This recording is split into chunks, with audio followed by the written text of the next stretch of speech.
വീട്ടിൽ പറയാൻ മടിക്കുന്ന പല കാര്യങ്ങളും കുട്ടികൾ സ്കൂളിൽ വന്നിട്ട് ടീച്ചേഴ്സിനോടാണ് പറയുക. നമ്മൾ പറയും സെക്കൻഡ് മദറാണ് ടീച്ചർ എന്ന്. പല കുട്ടികൾക്കും ഫസ്റ്റ് മദറായിട്ട് തന്നെ ടീച്ചേഴ്സാണ് ഉണ്ടാവുക. അതിന് കാരണം എന്താണെന്ന് വെച്ചാൽ കുട്ടിയും ടീച്ചറും തമ്മിലുള്ളൊരു ബന്ധമുണ്ട്. അതെന്താ, കുട്ടി എന്തെങ്കിലും ഒരു കാര്യം വന്ന് പറയുമ്പോൾ ടീച്ചർ അത് കേട്ടിരിക്കും.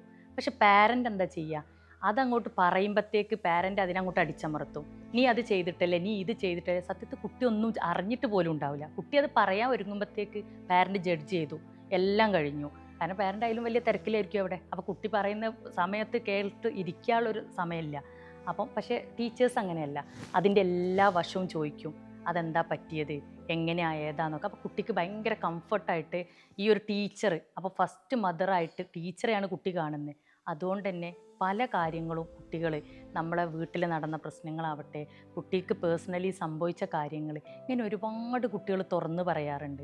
അപ്പോൾ അത് മക്കൾ നമ്മളത്രയും ഈ ആളെടുത്ത് പറഞ്ഞു കഴിഞ്ഞാൽ അതവിടെ സേഫാണ്, അത് പുറത്തേക്ക് പോവില്ല.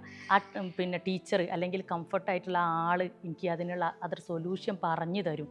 ഇത് കുട്ടിക്ക് ഭയങ്കര എന്താ പറയുക, ഒരു കോൺഫിഡൻറ്റ് കൂട്ടുകയാണ് കുട്ടീൻ്റെ അടുത്ത്. അതുകൊണ്ട് തന്നെ കുട്ടി എന്ത് ചെയ്യും, ഈ കാര്യങ്ങളൊക്കെ ഇവിടെ വന്നാ പറയുന്നത്. ഒരു പക്ഷേ ഈ കുട്ടി ഈ ഒരു സ്റ്റേജ് കഴിഞ്ഞ് ദെൻ അടുത്തതിലേക്ക് പോകുമ്പോൾ ഇങ്ങനെ ഒരു ടീച്ചറെ കിട്ടിക്കൊള്ളുന്നില്ല. അപ്പോൾ കുട്ടി എന്ത് ചെയ്യും, സ്വാഭാവികമായിട്ടും പല തെറ്റിലേക്കും പോകാനുള്ള ചാൻസ് ഉണ്ട്. അപ്പോൾ പാരൻസ് എന്ത് ചെയ്യണം, കുട്ടി പറയുന്ന കാര്യങ്ങൾ ആദ്യം തന്നെ അങ്ങോട്ട് ജഡ്ജ് ചെയ്യാതെ അത് കേട്ടിരിക്കുക. അതിന് ശരി എന്താ തെറ്റെന്താ കുട്ടിക്ക് വേർതിരിച്ച് കൊടുക്കാനുള്ള ഒരു മനസ്സ് കാണിക്കുക.